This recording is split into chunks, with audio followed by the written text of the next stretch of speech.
Buenas, el día de hoy vamos a conocer cómo estimar la incertidumbre. Algo importante que hay que mencionar es que en este curso lo vamos a hacer según el método europeo. Hay diferentes formas de hacerlo. Por ejemplo, en Estados Unidos lo realizan de formas mucho más sencillas, pero nosotros en este curso lo vamos a ver según el método europeo. Imaginémonos que que trabajamos en una fábrica productora de galletas y que nos encargaron desarrollar un nuevo método para la fabricación de un nuevo producto, una nueva galleta. Entonces tendríamos que empezar preguntándonos cómo vamos a pesar esas cantidades, por ejemplo, que se van a utilizar en la preparación de esas galletas. Entonces yo tendría que, por ejemplo, preguntarme cuál es el instrumento más adecuado a utilizar para pesar la harina, ¿verdad? Yo debería usar una balanza granataria de un decimal, una balanza de 4 decimales o incluso habría que ver si estos son los instrumentos adecuados o debería usar balanzas mucho más grandes. Eso, por supuesto, podría depender de la cantidad que yo necesito pesar. Pero además va a depender también de con cuánta exactitud tenga yo que pesar esas cantidades que requiero. Y parte de eso es conocer la incertidumbre de esas mediciones, de cualquier medición que yo haga en realidad. Entonces, hay varias etapas para llegar a estimar la incertidumbre de una medición.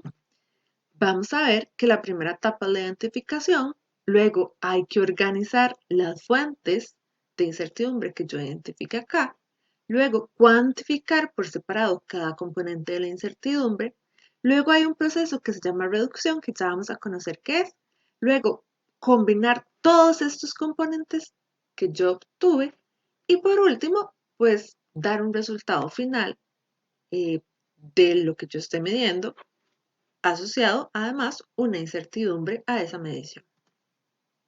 La primera etapa de identificación, ¿qué quiere decir? Bueno, que yo voy a identificar el mesurando y voy a establecer una ecuación matemática que pueda relacionarme ese mesurando con todas las magnitudes que yo tenga de entrada y de influencia. Y ya vamos a ver un ejemplo para poder entender esto mejor.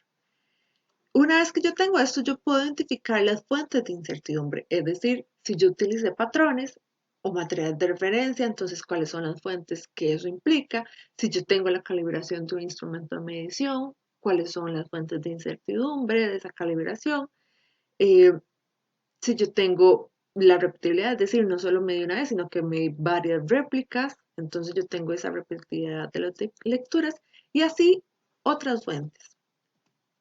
Veamos un ejemplo.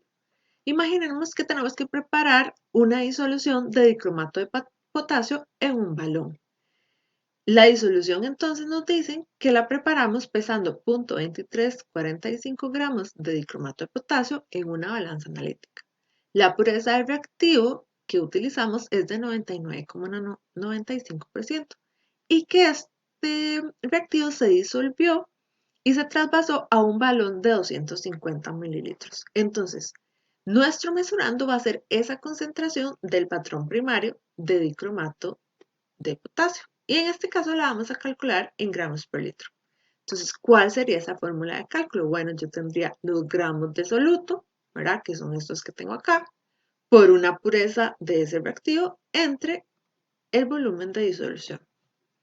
Entonces, esto sería el cálculo que yo debo realizar. Ahora, ese cálculo entonces va a tener una incertidumbre asociada a cada una de estas mediciones que yo estoy haciendo. Y cada uno de esos me afecta este resultado final y la incertidumbre que conlleva este resultado final. Entonces, ¿qué instrumentos, por ejemplo, yo podría utilizar para medir? Entonces, bueno, nos dicen que una balanza analítica y que un balón aforado. Ah, esos tienen una incertidumbre asociada. Bueno, pero ¿qué otro dato yo estoy introduciendo que me es una fuente de incertidumbre para este cálculo? Bueno, está la pureza del reactivo de dicromato de potasio y eso yo también tengo que tenerlo en cuenta. Cada medición que yo realice va a tener asociada una incertidumbre y por tanto se debe calcular la contribución de esa incertidumbre a la incertidumbre de ese resultado final. ¿Qué pasa? Una vez que yo ya sé y tengo identificadas esas fuentes de incertidumbre, entonces yo puedo organizarlas. Eso se puede llevar a cabo mediante un diagrama de causa-efecto. Los diagramas de causa-efecto es una herramienta muy utilizada en muchas áreas de la industria. Una de esas es para determinar las causas, en este caso, de incertidumbre. Bueno, dijimos que teníamos una balanza analítica, un balón aforado y una pureza asociada a esta concentración de dicromato de potasio. Y que cada una de estas va a tener a su vez una incertidumbre asociada.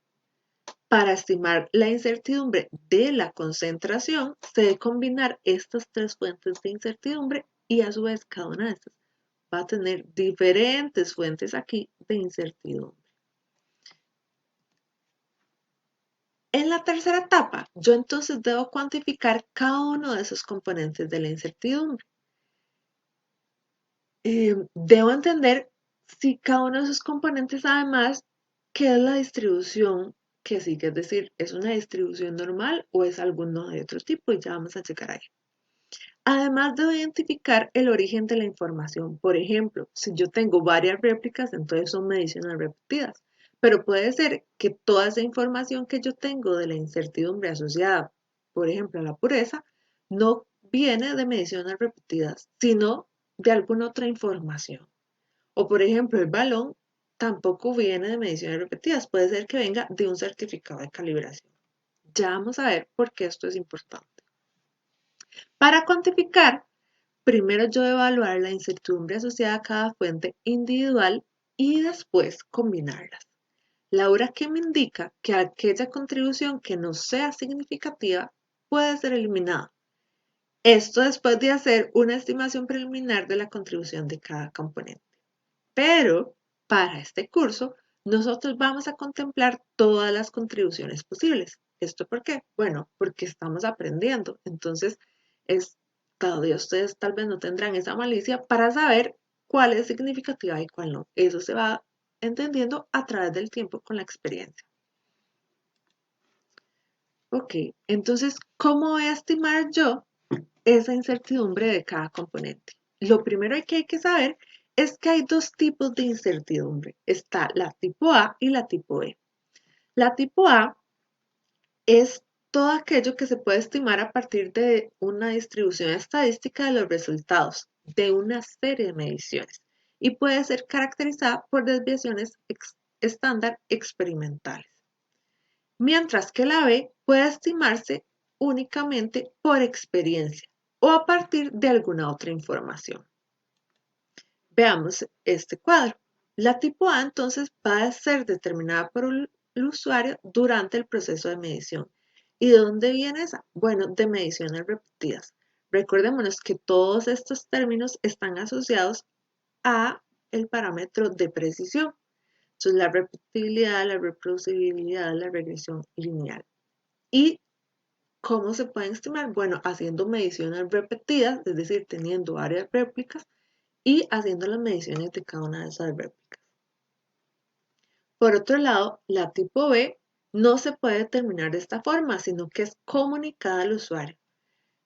Y viene de algunas otras fuentes de incertidumbre, como les decía antes, de por ejemplo certificados de calibración, a veces los mismos manuales de los instrumentos de medición ya incluyen esta información y entonces ahí podemos buscarlo.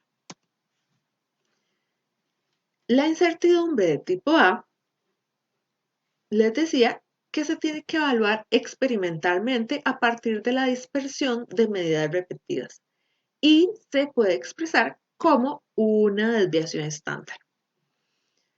Esta incertidumbre estándar es la desviación estándar de la media y se denomina incertidumbre tipo A. La incertidumbre tipo A la calculamos con la desviación estándar de la media y a esto es importante que lo tengan en cuenta, el libro de texto, el SCOOP, la llama error estándar de la media y se calcula de esta forma. Esta S de la media se calcula como la desviación estándar entre raíz de n, ¿verdad? Y n va a ser ese número de mediciones que yo haga. Por otro lado, la incertidumbre de tipo B se estima cuando no se tienen observaciones repetidas, sino que su valor se establece o se calcula con base en toda la información que haya disponible a la cual ya nos referimos anteriormente.